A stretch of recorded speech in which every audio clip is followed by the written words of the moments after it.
There is a hotel that doesn't exist. It was never built. It has no address.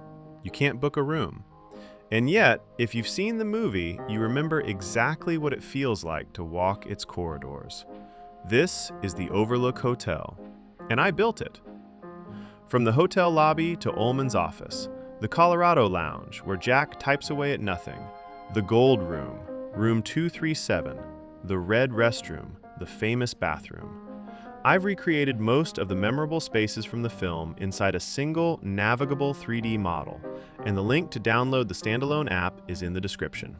Stay until the end for a quick tutorial on how to move around inside it. But this video isn't really about the model. It's about what the model taught me when I tried to build it. Okay, so Stanley Kubrick's The Shining has been picked apart online more than almost any other film. Floor plan inconsistencies, hidden symbols in the carpet. That whole documentary, Room 237, is just 2 hours of very committed people explaining what they think the movie is secretly about. But here's the thing. Most of that conversation focuses on what the film is saying. But there is one aspect that often gets overlooked, and more specifically, how the architecture creates that feeling before a single supernatural thing ever happens. Think about how horror movies looked in the late 1970s. They ran on darkness, cobwebs and shadows, creatures that leap at you from off-screen. They told you, here is a scary place and here is why. The Shining ignored all of that. This film is uncomfortable in clean, well-lit rooms, a hotel lobby in broad daylight, a nicely maintained bedroom, a public bathroom with white tile and fluorescent light. Everything looks fine. Nothing looks fine. I tell you, when we first came up here, I thought it was kind of scary. I fell in love with it right away. When I came up here for my interview, it was as though I'd been here before. Kubrick made that choice deliberately. In a 1980 interview with the French film critic Michel Simon, he explained exactly what he was going for. We wanted the hotel to look authentic rather than like a traditionally spooky movie hotel. The hotel's labyrinthine layout and huge rooms, I believed, would alone provide an eerie enough atmosphere. Labyrinthine. He used that exact word. And it matters because the maze isn't just a location at the end of the movie, it's the idea the whole film is built on. We'll get back to that. In this episode of A Quiet Side of Architecture, I want to break down exactly how Kubrick pulled this off, using spatial design, visual framing, and something I'll call threshold psychology, all pointing toward one central idea that holds the whole film together, the feeling of no escape. Let's dive in. To understand why the Overlook works the way it does, you need to understand how it was made. Because the production story of The Shining is inseparable from what the film does to you architecturally. Kubrick had a very specific problem. He didn't want the hotel to look like a horror set. He wanted it to look real. So he sent his production designer, Roy Walker, his daughter, Katharina, and a research team on a road trip across America to photograph real hotels. They came back to London with thousands of images. Ballrooms from one building, kitchens from another. As assistant director Brian Cook later recalled, Stanley liked to copy things. He liked the real thing he saw in research. He'd take sections from different locations and combine them. The result is a hotel assembled from 3 completely separate realities. The exterior shots of the Overlook were filmed at the Timberline Lodge on the south slope of Mount Hood in Oregon. Built between 1936 and 1938 and designed by architect Gilbert Stanley Underwood, it's a massive, rustic structure that looks convincingly isolated in deep snow. The interior is a completely different building. The Colorado Lounge, where Jack Torrance sits typing for hours and where Wendy discovers the terrifying truth about his manuscript, was modeled directly on the Great Lounge of the Ahwahnee Hotel in Yosemite Valley, California. Completed in 1927, the Ahwahnee is a masterpiece of what's been called parkitecture, buildings designed to harmonize with their natural surroundings. Its soaring timbered ceilings, Native American-inspired ornamentation, and vast proportions were reproduced by Roy Walker at near-exact scale. The red men's restroom, that blood-drenched space where Jack meets the ghost of Delbert Grady, according to Kubrick, was reportedly inspired by the men's room of the Biltmore Hotel in Arizona, designed by Frank Lloyd Wright, although never verified. And all of it, every inch, was built from scratch at Elstree Studios in Hertfordshire, England. Stage 1 for the hedge maze night scenes, Stage 3 for the Colorado Lounge and Room 237, Stage 4 for the lobby and Ullman's office, Stage 5 for the immense gold room. The corridor with the Grady twins and the Torrance apartment were in Stage 9. When Kubrick ran out of stages, the red restroom and the game room had to be squeezed into the studio workshop. In January 24th of 1979, shortly after the Colorado Lounge set was finished in Stage 3, a massive fire broke out and burned it to the ground, causing roughly $2.5 million in damage. The likely cause of the fire could be the lighting system to mimic daylight through the windows.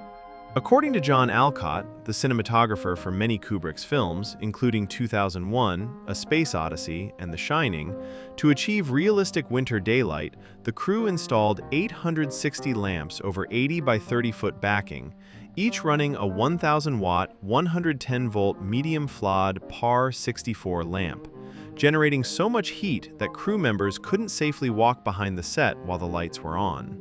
Danny, everything's okay. Just go play in your room for a while. That same heat is possibly what destroyed it, although not proven. Kubrick had it rebuilt and filming continued. Here's something that doesn't get mentioned enough. In another 1980 interview with Spanish journalist Vicente Molina Foix, Kubrick paraphrased the horror writer H.P. Lovecraft, one of the most influential voices in American horror from the early 20th century. And what he said became, in my reading, the underlying principle of the entire film. He said, essentially, to maximize fear, you should never attempt to explain what happens. As long as what happens stimulates the imagination, the sense of the uncanny, the sense of anxiety, that's enough. Explanation kills it. That is why there are no animated hedge animals in this movie, even though they're in Stephen King's original novel in 1977, and they're genuinely terrifying on the page. Kubrick looked at that idea and thought, too literal, too explainable. So instead, he gave us something quieter. He introduced to the Shining audience a hedge maze. And here's where I think the real architectural argument lives. The maze in this film isn't just a location at the end. It's the governing idea of the whole film. Think about what a maze does. It doesn't scare you with monsters. It scares you by stealing your orientation. One wrong turn and you stop thinking, I know where I am, and start thinking, wait, haven't I been here before? The threat isn't external. The threat is the space itself making you doubt your own perception. Now look at the Overlook Hotel, the doors that lead to nowhere. The window in Ullman's office that looks out onto open sky from a room with no exterior wall. The corridors that loop and dead end in ways that don't add up. Viewers who have tried to draw floor plans of the hotel always hit the same wall. It physically can't exist as shown in the entirety of the movie. That is a maze. The hotel's interior logic is misdirection, repetition, and dead ends. The hedge maze at the end of the film isn't a separate idea. It's the movie becoming literal. Everything the Overlook has been doing to you internally, architecturally, spatially, that maze does to Jack in the snow. He doesn't just lose Danny in it, he loses himself. And that's the real punchline. The maze isn't just where the story ends. It's what the story has been doing to you the whole time. So let's talk about those impossible spaces directly, because this is where the question gets interesting. Film critic Rob Ager did one of the most detailed breakdowns of the Overlook's layout that exists online, mapping every scene against what the architecture would have to look like and cataloging every inconsistency. His conclusion was that they are far too numerous for someone like Kubrick, who is often described as obsessive and a perfectionist, to have missed. From a plan view, the way an architect would read a building, the Overlook simply doesn't work. Here's an overlay of actual tricycle footage and a mini-map to illustrate where these impossible spaces are. I reduced the speed so you can see more clearly. As you can see where the adjacent Colorado Lounge is, basically that entire row of hotel room doors and one elevator core are spatially impossible. On the other sides, 3 doors are in conflict with room 237 suite. As Danny turned left into the lounge mezzanine, you get a glimpse of the stained glass window at the Colorado Lounge, and it confirms the relative location of this upper floor with the lounge below. As Danny did a double turn back into the corridor, you get a sense of how narrow the rooms and the elevator core between the mezzanine and corridor could be. The spatial awareness is subtle, but it's there. Once Danny looped back to the same intersection, you again get a confirmed view of how narrow of that entire row of spaces. One can argue these are basically practical effects in films, but if we consider the underlying maze analogy, Kubrick is playing an intentional mind trick to all of us. Another famous example is Ullman's office window. When Jack is being interviewed, there's a large window behind the manager's desk looking out at mountains. Based on where that office sits inside the building, there is no exterior wall in that location. That window looks out onto nothing that could exist. Jan Harlan, the film's executive producer and Kubrick's brother-in-law, confirmed in an interview with The Guardian in 2012 that this was all very much on purpose. He said the set was deliberately built to be offbeat and off the track, and stated plainly, the interiors don't make sense. What you're looking at is a mirror maze made of architecture. Each room looks legitimate in isolation. The lighting is correct, the proportions are real, the details are drawn from actual buildings. But the moment you try to stitch them together into a coherent whole, the whole thing collapses. Architectural critics have compared this approach to the work of M.C. Escher, that Dutch master of impossible geometry, who used perspective to create images that look correct locally but collapse globally. Kubrick uses perspective as a tool to go a step beyond and deprive his characters and the audience of any sense. Escher worked in flat images. Kubrick built his impossible structures in 3 dimensions and walked real human beings through them. The hotel is, architecturally speaking, a spatial lie. The film deliberately leaves out the transition between any given room and the next. The result is that spectators become familiar with each space without knowing exactly how they connect. You know every room, you trust every room, but you have no idea where you are. Okay, so the hotel is spatially impossible, and the whole thing is a maze. But how does Kubrick actually make you feel that? Because knowing a layout is wrong intellectually is very different from feeling it in your body while you watch. He uses 3 specific tools, and they all work together. The first is scale. The Overlook is designed to make people either feel too small or claustrophobic. The Colorado Lounge ceiling, faithful to the unease proportions, dwarfs every character inside it. When Jack sits at his little typewriter in the center of that enormous room, the architecture is doing work that the dialogue doesn't need to. You are not in control here. This building is. On the other end of the spectrum, the narrow, windowless corridors only amplify the helplessness. The second is light. Traditional horror hides things in shadows. The Shining does the opposite. The Colorado Lounge glows with engineered daylight. The carpet patterns in the corridors are almost aggressively bright. Even room 237 is well lit when Danny goes in. This is deeply unsettling because brightness is a signal our brains associate with safety. Horror in shadows at least makes sense to us. Horror in broad light violates something more fundamental. Grady restroom, blood red from floor to ceiling. After 90 minutes of warm earth tones and amber wood, walking into that room hits like a slap. The color tells you something has broken. The third is one-point perspective. Before Kubrick was a filmmaker, he was a photographer. He shot for Look magazine starting in 1946, and his photographic instincts stayed with him for his entire career. His cinematographers noted how specific he was about lens choice, camera height, and frame composition. He approached every shot the way a photographer approaches a still image, with complete control over everything in it. One-point perspective is when every horizontal line in your frame, if you extended them outward to infinity, would converge at a single central point in the distance, the vanishing point. Think of a straight road disappearing into the horizon, or a corridor stretching away from you until it becomes a dot. Kubrick used one-point perspective obsessively. In 2001, A Space Odyssey, A Clockwork Orange, Full Metal Jacket, and absolutely all over The Shining. This technique forces not only a change of perspective, but a psychological change as well. When the camera crouches to child height and looks down a symmetrical corridor with every line converging on that single center point, you are seeing the world as Danny sees it. A world that is perfectly ordered and yet deeply wrong. A world organized into a tunnel you're being pulled through. The one-point corridor shot is the visual equivalent of a maze hallway. Your eye has nowhere to go except forward, toward whatever is at the vanishing point. You can't look away. You can't orient yourself. You just follow.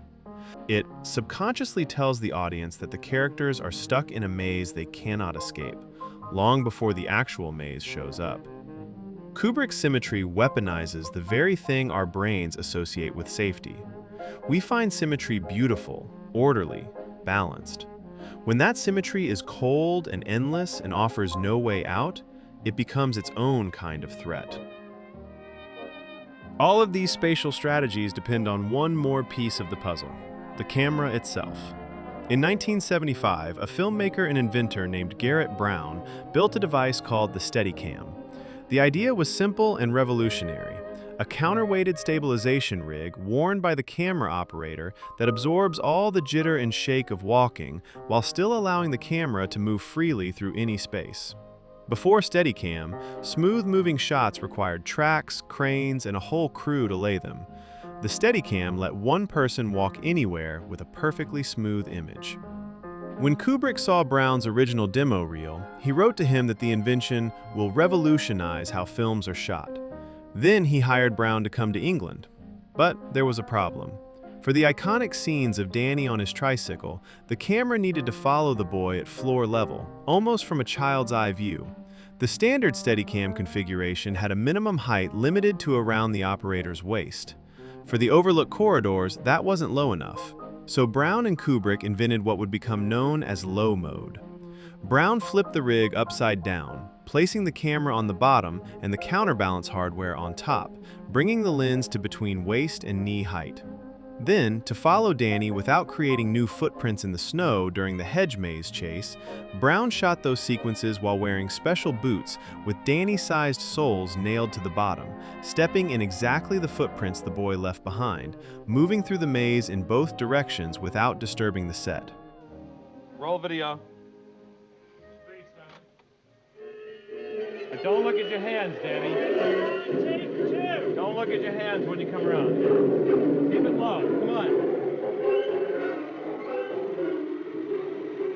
Slowly, slowly, slowly. Keep coming.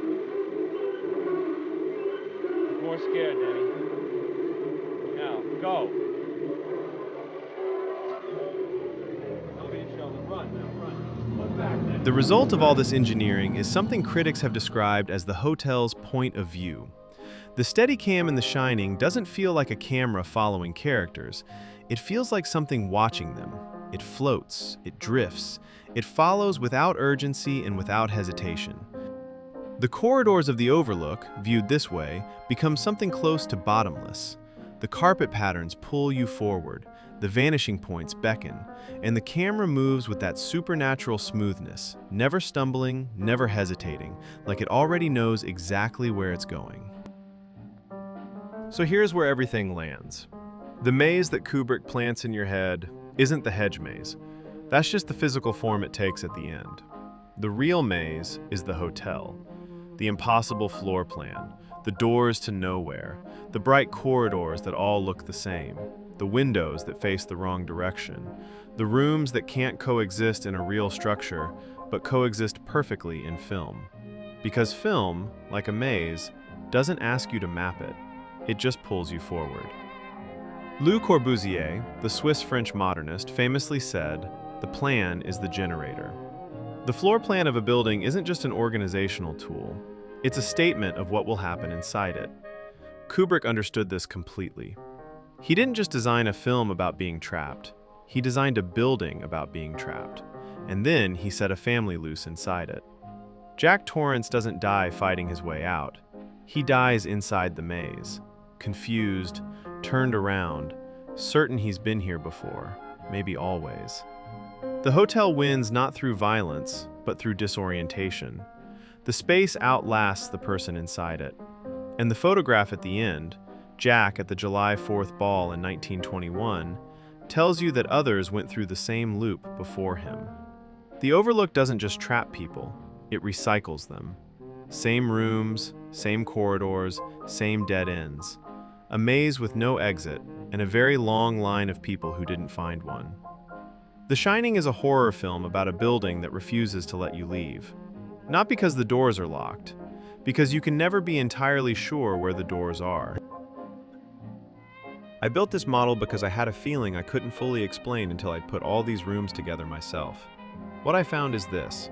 The Overlook Hotel is the most architecturally honest horror environment in cinema, precisely because it lies constantly about its own architecture. Every room is built from photographs of real places. Every dimension comes from a real building somewhere in America. And yet the whole thing, assembled, can't exist. It has no coherent plan, no honest path from one room to the next. In my model, there are still missing areas. Most of the kitchen and back of house haven't been built yet, as well as the entire hotel exterior set, and plenty of details aren't fully accurate. I'll add them eventually. But even like this, the model taught me what Kubrick knew from day one. The scariest thing isn't what's inside the room. It's not knowing where the room is. To walk through all of these spaces yourself, follow the link in the description to download the standalone Enscape app. Quick tutorial on the controls is coming up right after this. Thanks for watching. Yeah, this whole place is such an enormous maze. I feel like I'll have to leave a trail of breadcrumbs every time I come in. Don't let it get you down, Mrs. Torrance. All right, let's get you walking through the Overlook. Once you've downloaded the file from the description, just open it directly. No sign-in, no registration. Some of you might encounter file name change after download as a local security measure. Just replace it with original file name as shown here. You should be able to open it without hiccups. Apologize for the security workaround, as the standalone file does not contain app code signature. The app is built with Enscape, a real-time rendering tool, and it runs as a standalone, so it's genuinely just click and go. It is a well-trusted software in the 3D community, but if you are uncertain, please check out their website and the file to learn more about it. Once you're inside, the first thing to figure out is your movement mode. Hit the spacebar to toggle between walk mode and fly mode. If you're new to this kind of 3D navigation, start with walk mode. Fly mode is great once you get your bearings, but it's easy to drift upward and find yourself floating in black void outside the model entirely. If that happens, don't worry. Just look to the right side of the screen, click any of the pre-saved scenes, and you'll snap right back to a known location inside the hotel. Press M at any time to pull up a mini-map. It gives you a top-down plan view of the hotel, which is genuinely useful, and given everything we just talked about, maybe a little ironic that you'll need a map to navigate this place. It's gonna be this big, did you? No? One last thing. Depending on your computer specs, you may notice some lag here and there. This is a large model with a lot of geometry being rendered in real time, so slower machines may feel it a bit. Just give it a moment to catch up. Make sure you explore every room. There are some surprises in the soundtrack worth finding. If you have questions or run into anything, leave a comment. I'd love to know how it runs on your setup, and I'll keep improving the model as I add more of the missing spaces. Thanks for watching. See you in the Overlook.